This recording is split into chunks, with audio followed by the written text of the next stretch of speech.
For those of you who do not know these incredible women right here, I'm going to do a very brief introduction for you. We'll start here with Alexi Panos. Alexi, stop looking at me like that, I'm going to cry. Alexi is, how do you explain Alexi? I mean, I can rattle off her bio. So she's an author and she's a mentor and a coach. She's the co-creator of the Bridge Experience and Extreme Leadership, which is here in Australia at the moment. She's written 50 Ways to Yay. She's co-written a book with her husband, Preston Smiles. She's changed my life. And, but I guess underneath all of that resume, she is one of the most down-to-earth, genuine, kind-hearted, beautiful women that I know. And it's just such an honor. I'm so excited to have her here and for you all to experience her medicine and hear from her and just be in her presence because she's magic.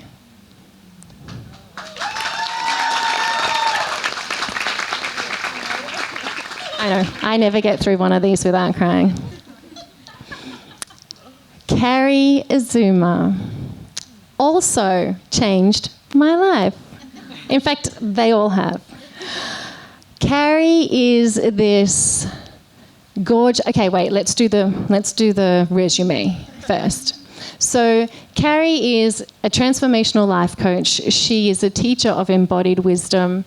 She works predominantly with mothers now after going on her own journey and finding her medicine in that. But I guess off the piece of paper, Kari is like this beautiful earth mama who has this incredible gentleness, but a fierceness as well. And I have worked with Kari. She's been my coach. And it has really opened up so much for me in developing my relationships my relationship with myself, but also my relationships with others, and being able to receive support, as is evidenced by the women here helping me tonight. And then there is the gorgeous Amber Valdez sitting on the end here. So Amber is a former NFL cheerleader, a TV presenter, and she is now the life purpose cheerleader. And she is setting souls on fire, helping Lightworkers to claim their worth and shine their light. And she does it in the most fun way imaginable. And again, like Amber, for me, you were just like this intuitive goddess with this giant heart who is just so devoted to your work and to sharing your medicine and to helping other people tap into their medicine and share it too. And I appreciate you. I appreciate you all so much. And as I said, it's just like a dream come true to have them all here in one room for you guys. Like, I've been peeing my pants with excitement ever since they said they were coming out here.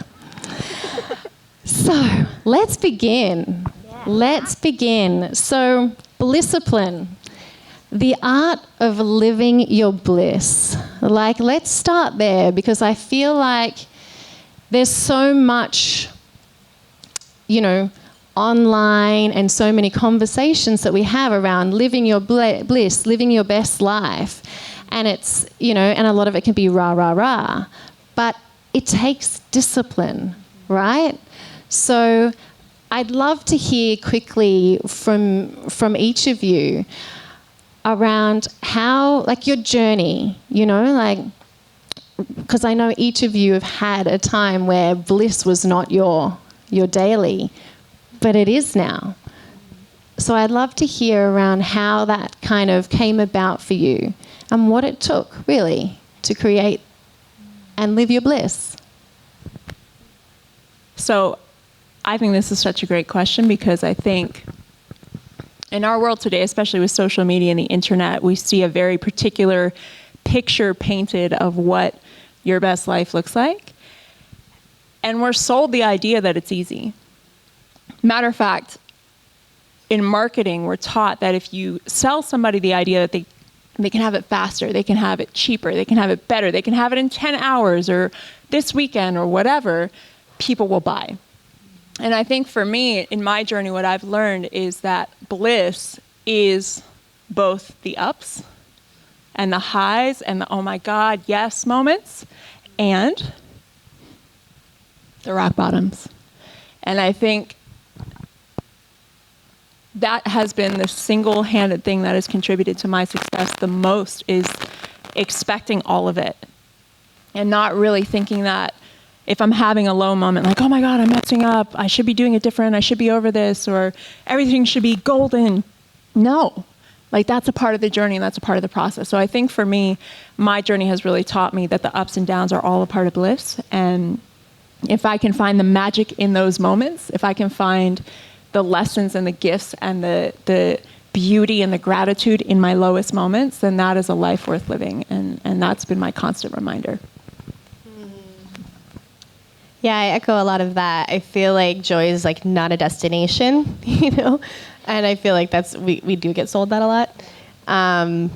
And, you know, I feel like there's different phases for me, or there's been different phases in my life where I've had to kind of find my way into the joy, and then something else happens. And I go, oh, now the joy is so big that it's expanding me into more growth, which is like kind of what you're saying, you know? So, you know, for example, like a personal story, after, like you mentioned, I had my son and I went through really rough postpartum depression for a year. That's where my medicine was all born from. It was like, whoa, I'd been coaching for a while already, but I was like, I really want to work with mothers and help them, because it was such a tunnel for me. And right away where I went was into, okay, it's supposed to look like this then. You know, if I'm going to do this for moms, then I have to do it this way and get it fast. And everything you said, I got caught in that trap. And I started building my business and it was going great. And I actually remember even calling you and just saying, I feel so lost. Like, I forgot why I did this. And I feel like my true blissipline has been the moments that I'm humbled and it all gets stripped away again. And I have to surrender and say, oh man, I got lost. And then as soon as I admit that, then that's for me when the magic shows up. And I feel like 3 years later, now that my son has been here for 3 years, my business has evolved as my motherhood's evolved. And now I feel like I'm in the pure humility of motherhood and my craft. And that's where I'm finding my joy. And a new baby. So it's come kind of full circle. So yeah, I agree. It's like those different phases and the surrender. Surrender is where I always find my biggest bliss. So journey, for a really long time, I was not in bliss. So for me, the bliss has come the more I've faced off with the darkness, the more that I've faced off with the pain and the trauma and, you know, all the things that happened to me, right? And so for a really long time, I was pretending like I was in bliss, and on the outside, when I was on TV and I was a cheerleader, on a reality show, I, put on the mask that everything was great and awesome, and it really wasn't. And it was through my dark night of the soul journey that I really was like, I can't continue to live this fake life anymore. And I just dove deep into self-development and emotional intelligence and really learned what it is to love myself. And from that space, the bliss has come from being willing to feel it all so I can heal it all. And before I got out here, there was a temporary pause. Spirit put me on a pause. You're going to wait till you go to Australia. And there was not bliss. That was a really rough couple weeks for me of surrender and just having to face off again that everything's happening for you, not to you, and you may have an intention, and it can be very painful, frustrating, and I was not in bliss. And I think that I got my bliss back, I think maybe even yesterday or the day before. It's been really emotional since I've been here in Australia, and a lot's been coming up. And so I'm in bliss right now, and I'm very grateful to be here. And so I often find it's the darkest nights and the confusion and being in that space of surrender that the bliss comes. So it's worth it.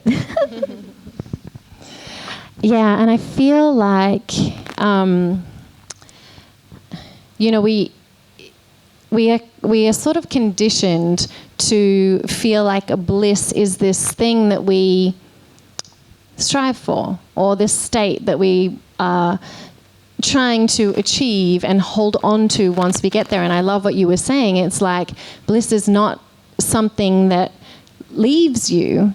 It's something that you access in all of the stuff. While life is lifing, it's like how you show up to that and how you can, I guess, lean into how that is helping you grow as a person is what creates the bliss.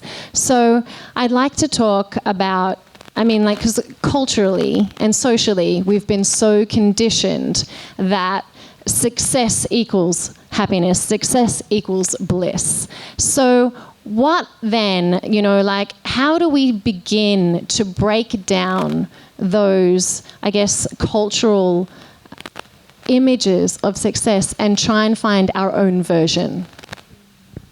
That's a big question. Go for it, Lex. Let me see if I can give you an answer to this in one sentence. No. But that's just it, right? Like, we're so conditioned that it's out there. Like, it's in the next book we read, even. Like, spiritual and personal development has this laced in it as well.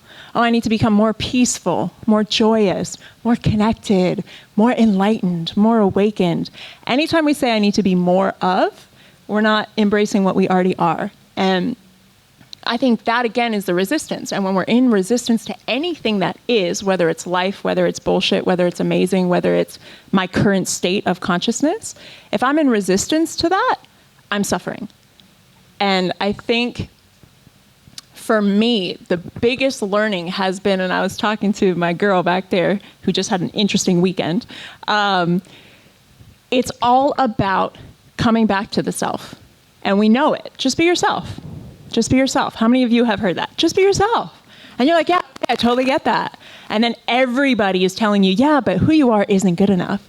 You need to wear these clothes, have this makeup, your body needs to look like this, you need this amount of money in the bank account, you need to drive this car, live in this zip code, blah, blah, blah, blah, blah. You need to be this spiritually enlightened. You need to have this on your resume. It's like, it is incessant. And yet, if we just come back to the self, it's not glamorous. It's not sexy even. Like, true enlightenment and awakening, in my opinion, is like the least sexiest thing ever, because you're like, okay, life is good. Here I am. Nothing to do, no one to be. Let's be this instead of let's do this, right? And it's so simple, yet it's so complex, and it's so insidious in our culture. So I believe it's like a daily check-in for me, because I get affected. And like, I've been in this work for so long, since I was 16, I've been doing this work.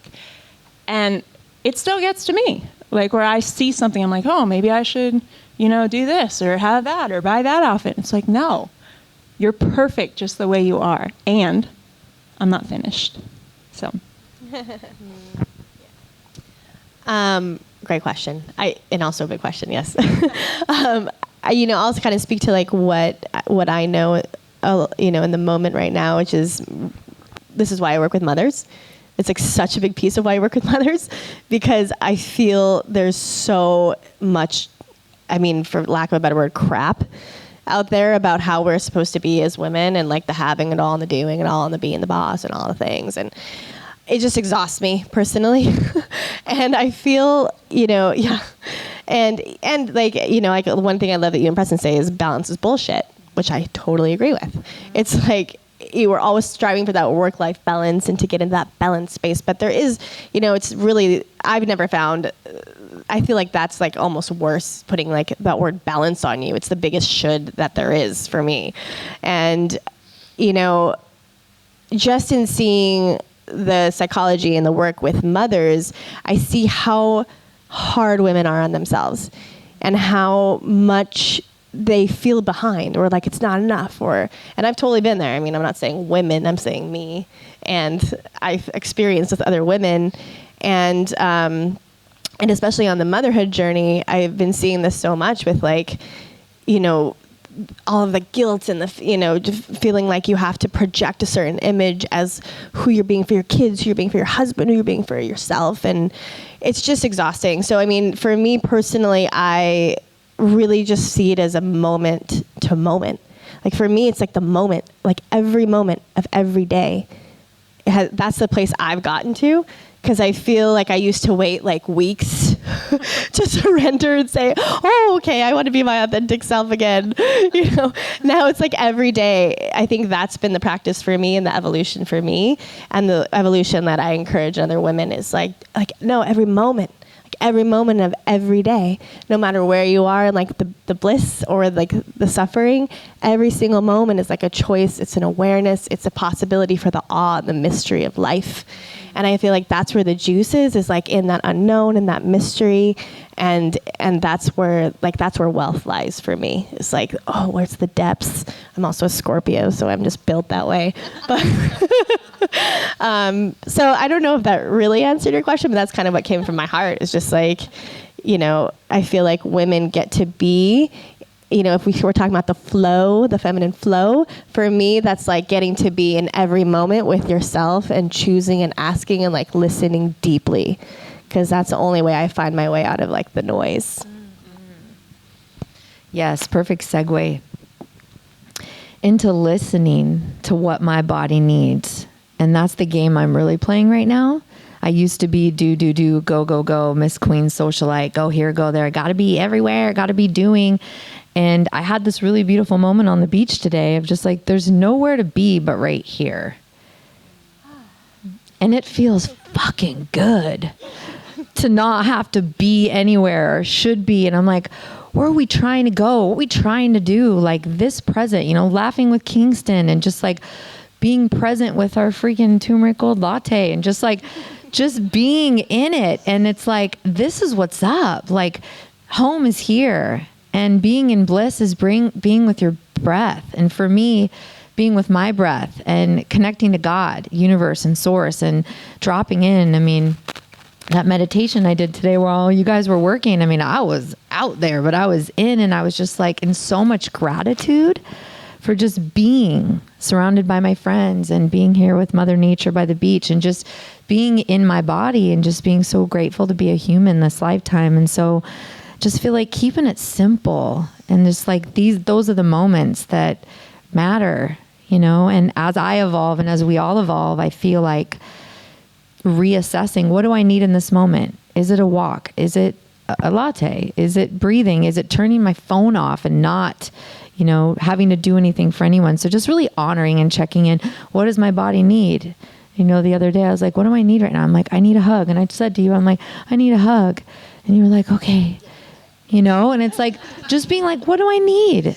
And that's where the bliss comes, is listening to the soul, listening to the body, and then asking for it and being with it and not making yourself bad or wrong if it is sleeping all freaking day, you know, or meditating for 3 hours and being like, sorry, y'all, I gotta do me. So that's where I'm playing in that bliss game right now.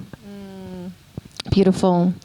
And so in terms of, because there were a couple of things like, where am I going to go? I feel like for a lot of people, myself included, you know, in not too recent times, until I met you guys, there is this inherent desire or this inherent need, whether it's cultural or social, to get external validation. And I feel like this is the thing that unplugs us from being in our bliss. So what things can people do? Like, what steps can we take to start to move into that space of not needing affirmation from the world outside us, not needing likes or double taps on Instagram to feel good? Like, what is available to us to really be able to become our own source of affirmation and validation? I think for me, it's twofold.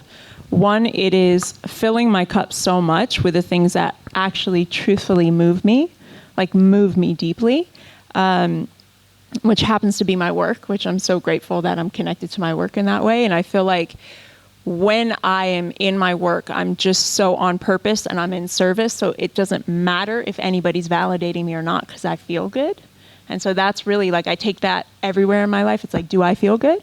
Great. That's all that matters. And then part two, and this is kind of like a second step out, is for me asking myself, what means the most to me in my life? Like, what actually matters most to me? And since I've had my son, it's my son and my husband and my work. Like, those are my top three things.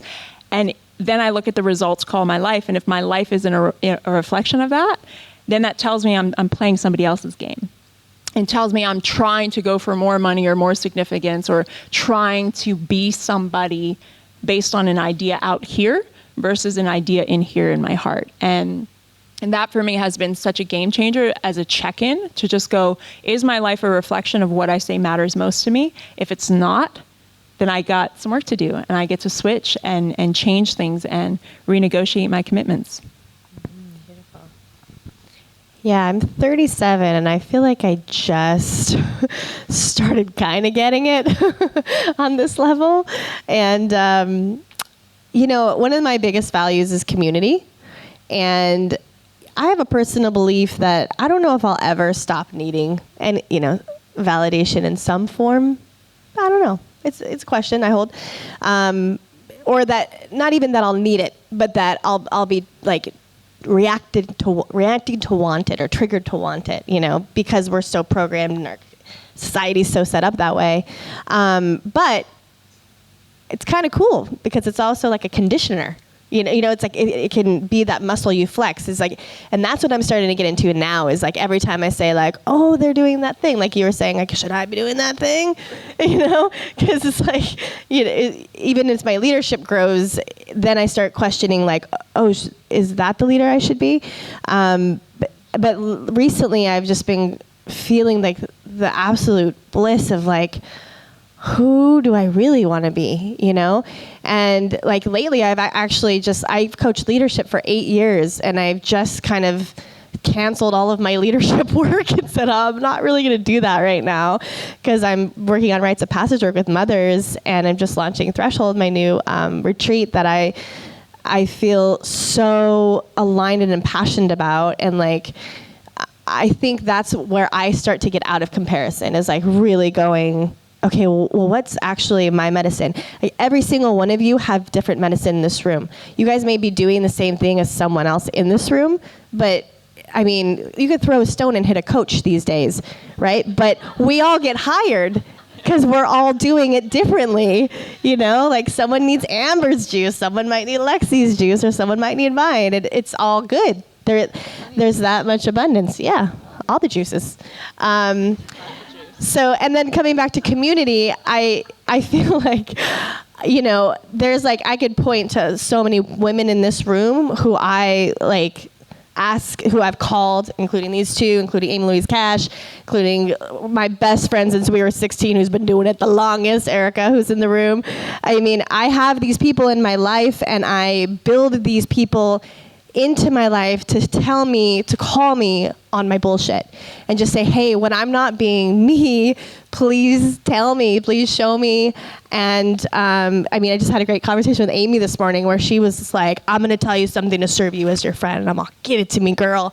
And it was such useful feedback.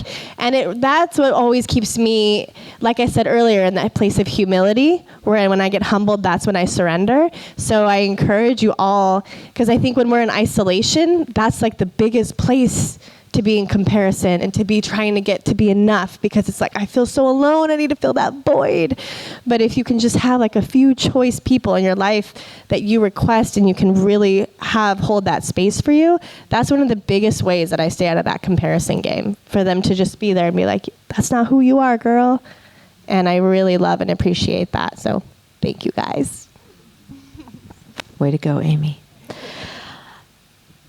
So the approval piece, major for me. So for a really long time, I was looking for a false sense of worth from attempting to be famous, like on that chase. And I didn't get a lot of validation and praise as a kid. So of course I want to go be on TV. That's the best way to know that I matter, right?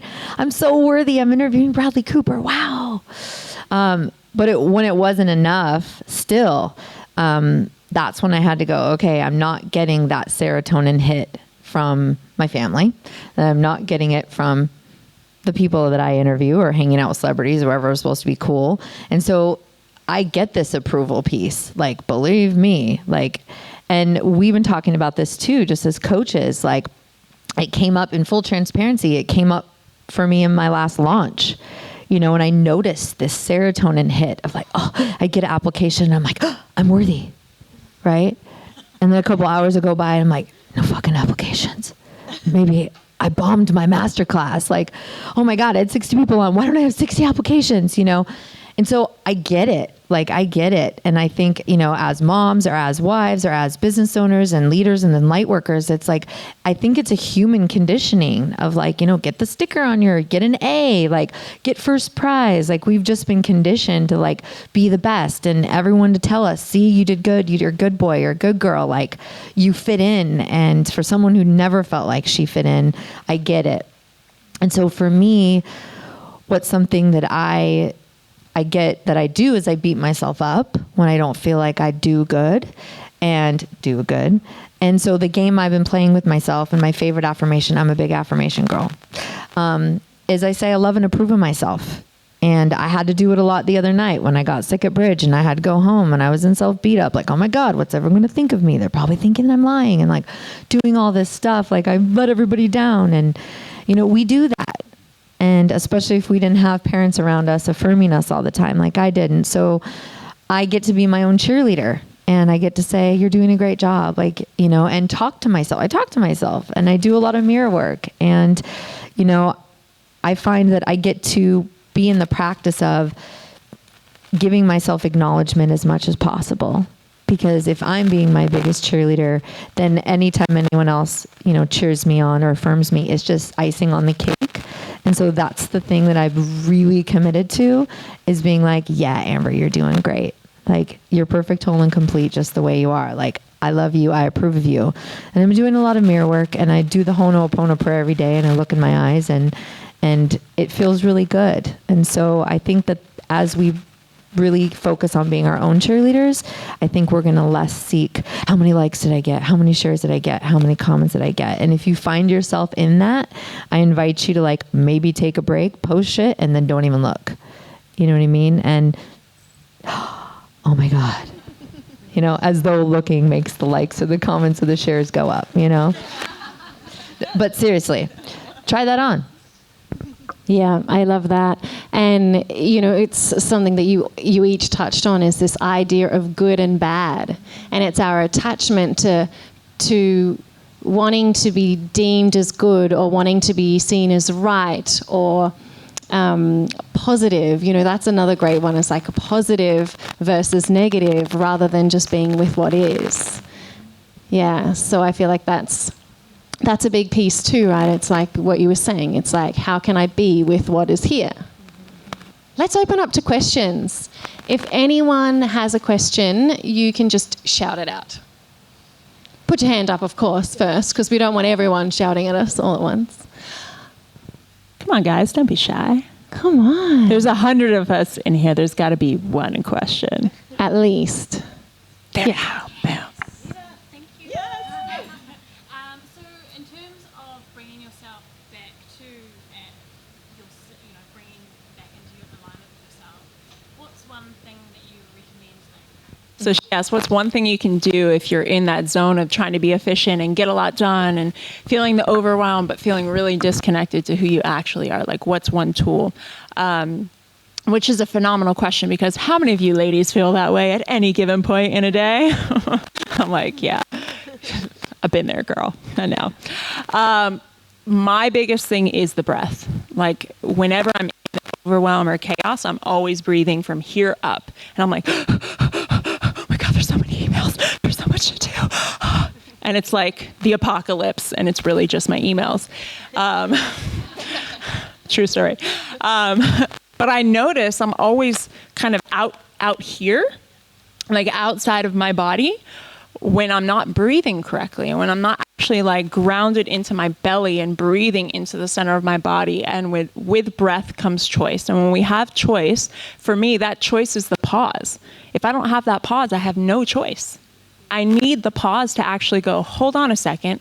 Look what you're doing, Lex. You're running, you're proving, you're trying so hard. What if you just stopped, took a moment, paused? Okay, now what do I choose? And like that for me is the biggest thing. It's so simple, but it changes my life daily. Yeah, I think for me it's like, and this one can be challenging, but it really works for me, is like interruption in the pattern. Because for example, I've been pregnant for 4 months and I've been to a yoga class. One. And my commitment this pregnancy was, I'm going to be so active. I'm going to be in yoga this time. I'm going to do Pilates. I'm going to do all the things. And I was like, and then I just got into this crazy like work spin, and like was so sick my first trimester and was just like, I'm so checked out. And I realized that all of my survival instincts from pregnancy too were like kicking in. And I was like, oh my God, I gotta like do everything before this baby comes. And so I started like just becoming like a workaholic. And then you actually said to me, like, this wasn't the vision you had. You know, when I was talking about threshold, this isn't the vision you had for pregnancy. I don't recall this is what you were saying. And that really affected me because, see, community, guys, I'm telling you. And so I was like, okay, I'm not going to yoga because Tuesday's my big work day. And it's like the most productive day. So I chose Tuesday morning to go to yoga. And that kind of fucked with my shit a little. I'm not going to lie. But once I did, I was like, it was like so powerful because I felt so empowered. And I was like, I took ownership of making sure my like health, my joy, all my things came before something that drives me most of the time behind the scene in my subconscious. So like that really works for me to say like, well, what's the thing that I keep doing and what's the opposite? And then it's changing it out. That one really works. And then always nature. Mother Nature, man. Putting your feet in the dirt, staring at the sky. Don't bring your phone or bring a book. Don't meditate. Just stare at the sky or the birds or the leaves and just be, because that's our most feminine, natural state, in my opinion. Yes. So number one, I'll go outside with my shoes off. I'll go find a tree. And I'm the crazy weird lady in the neighborhood that's just breathing into the tree, gives 0 fucks. I'm like, yep, I feel better. And then I see him doing it. No, probably. So put your hand on a tree and literally just connect with the tree, breathing in deeply, breathing out, giving love to the tree, bare feet, every time. She's back. Roots. I also do a thing where I visualize an anchor coming from the base of my spine and then dropping into the earth, and like, because oftentimes when I get in that, I'm not in my body, as Lex said. So I'll do the anchor drop, and then I'll visualize a white shower of light coming from past heaven, from space, just literally real quick shower of white light, and then visualize a spiral coming all the way up. I learned that from Christine Hassler. Spiral coming up all the way to the top, and just like cocoon myself in white light. And between those three, it will usually shift pretty quickly. So there's some little hacks that I love. Oh, and this is why I'm good with the Lightworkers, yes. And sound is something that I've been playing with big time. just literally wherever you're feeling it. The other day I had a lot of anxiety, like right here in my sacral and my solar plexus. And I literally just started to just, you know,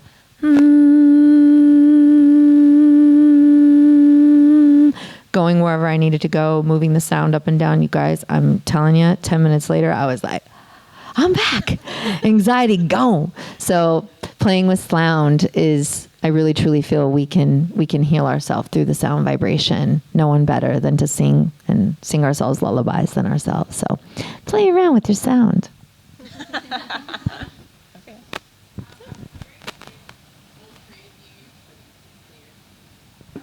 Thank you for asking. I let myself feel, so I'll let myself cry, or I'll let myself just be with it. But I chant a lot. I chant and pray and meditate and move my body. I practice Kundalini yoga, and I need to move the energy. Like, it gets really trapped. So I just invite you to sit with that, with the chanting or the singing. But I can be experiencing that and still be in motion, right? So like Lex says, like, I love being in service. And so I do the honoring of what is there, but I'm still in motion. Like, I won't just like go in a downward spiral. I used to, but I'm almost like observing it. Like, I'm allowing it, but it's not going to stop me from still being on purpose and being in my mission, because that brings me so much joy and so much love. And I feel so connected to God when I'm in that. And so I think that's the dance. It's like, yes, you get to feel it all so you can heal it all, and you get to do what feels good for you. So I was taking a lot of baths. I was taking a lot of Epsom salt baths. I was going out in nature probably 4 times a day. I was praying a lot and listening to high vibe chants in my house. I was, using Palo Santo and sage and really just creating my environment and my oils. So it's like, I have these tools now. I'm like, I can still be feeling all this shit, but I'm still know how to soothe myself, and I still know how to use my own medicine. And so that's the difference from before, when I would just hide out and drink or, eat or, just like hide out from the world. And so now I'm my best friend. I'm like nurturing, like I would nurture Kingston, like, just really being really loving to myself. And usually it doesn't last as long now, because I'm not so like, woe is me. And now I'm like, oh, what's here? Because I know on the other side of that breakdown is breakthrough. And I know something magic's happening. And when we're in that shit, like, it's initiation. Like, I know I just got upgraded and initiated in a major way. So I know good stuff's coming. So I hope that answers your question. And in terms of the North Node and the South Node, I don't know that. I know I'm a Capricorn. My moon's in Sag and my rising is Leo. Yeah. So maybe you can help me with that. I don't know mine, but I'm an astrology nerd and I love this stuff. So if you want to tell me later, let's hook up. Because I'd love to know what mine are. And then we can figure it out. We probably have time for one more question. Here we go. Maybe 2, if it's a short one. So I believe, this is my personal stance, that all of us have the same purpose, and that is just to live and to grow. So we're all on purpose already, which for me takes all the pressure off. It's like, oh, okay, I don't have to find my purpose. I'm already on it. I'm on path, I'm on purpose, I'm living, I'm growing, and I'm aware and consciously doing that. Now, passions, I believe, and missions, I believe there's like hundreds of them. So, for instance, my path started initially in entertainment, music. Then that led me to nonprofit work, which then led me to television, which then led me to what I'm doing now. So it's like, will I still be doing this in 10 years? I don't know. I'm open. I'm open to receive whatever that looks like, because I'm on purpose growing, and that growth will lead me wherever it needs to lead me to. So explore. If acting is your passion right now, go for it, because it might take acting to get you down the path enough to see the mountain that's actually your mountain. Does that make sense? Like, and I also say, if you love to do something, this is for all of you, do it. Like, there is someone I was speaking to the other day at M's retreat, and she kind of asked a similar question. And for her, it was speaking. I want to speak on stages in front of thousands of people. And I said, oh, well, where do you live? Oh, well, I'm in Sydney. It's like, okay, great. What's the busiest place in Sydney? And what did she say, Sally? Pitt Street. And I was like, is that busy? I checked with the other ladies. They're like, yeah, that's a busy place. I'm like, great. Go do a speech there in front of every single person. And she's like, okay. And she did. Because to me, if that's truly your passion, don't wait. Don't wait for someone to give you a permission slip. Like, yes, you can be an actress now. Fuck that. Start making movies. Go out and create your own theater with friends. Like, do it. And then you'll find either it's a yes, like a hell yes, or it's a hobby, or maybe not. So that's my 2 cents on that. Yeah, I really agree. I mean, like, I feel the exact same way. Yeah, that's why we girls. But, you know, I could just share that when I was 27, 10 years ago, I had been through, like, most of my 20s, like, I was like in corporate advertising, and then I was in event planning, and then, you know, the things. I tried all the things, and it was great. I think like every single thing I learned, just like you said, like I just followed the passion, I did the thing, and then like the market crashed in the States, and I couldn't find a job, so I went into data entry, which was very humbling. I didn't know that. But it was in data entry. This is why I'm so big on the humility. Like, the moments where you guys feel like, oh, I'm failing. Like, those are the moments, I'm telling you, where it's like, oh, what is happening to me is a better question. Because I got totally stripped down from all of those things. And then, like, what I used that time for was, like, I listened to Deepak Chopra, I listened to Oprah, I had, like, 4 spiritual awakenings on audiobook during data entry. I did a vision quest at that time, and that changed my entire life. And through my vision quest, which was in itself the most amazing embodied experience I'd ever, to date, ever had, I found coaching on accident. And then I coached for 5 or 6 years, and under a mentor, Scott Cody, who Alexi's also worked with. And I was like, oh, but who am I as a coach? What's my purpose as a coach? Am I Scott? Am I Kari? And then I got pregnant. And I didn't have to answer that question. It got answered for me. And then I got into that dark tunnel, and I faced it, which is what I would say for my darkness, is facing that dark. And then my call came, and then it's just been like, oh man, I have no choice but to do this, because it's so alive in me. At 37. Could have been 47. I just feel like you got to just keep sitting in those moments, and that's living your life. You know, like, don't wait to have that purpose to be like, oh, finally I'm living my life. I don't really think that actually exists. So that's my take on it. Thank you. So first of all, you're not lost. You're exactly where you're supposed to be. How do we know? Or else you'd be somewhere else. But seriously, you're not lost. You're exactly where you're supposed to be. And I think that is some societal programming bullshit, that you're supposed to be here and you're supposed to go to college and you're supposed to get a degree. Fuck that. Like, unless that's what lights your soul on fire. So if acting lights your soul on fire, do it. You may have a moment like we had on the set of E! News, being like, this is not it. Get me out of here. If I have to talk about one more celebrity for one more second, I'm going to die. You know, you might have that moment as an actor. But how do you know unless you follow it? You know, we have a lot of friends that are famous actors. They love it. They're all lit up about it. And then when they're not, they do something else. And so just trust in the knowing. At least for me, there was one year I had like 20 jobs. I was the queen of trying all the things. So I was like, that feels good. Let's try that on. In my 20s, and I'm 39 now. I'll be 40 next month. Like, it's crazy. But it wasn't until 35 that I had that whole thing. Like, what am I doing? I don't want to be on TV. I want to change the world. I want to raise a collective consciousness. I don't even know how. How's that even going to work? Right? But one thing leads you here, leads you here, leads you here. You know, and now I'm screaming at my phone for a living, teaching networks how to, you know, live their purpose. And who would have thought 1 second interviewing celebrities, the next second yelling at my phone? You know what I mean?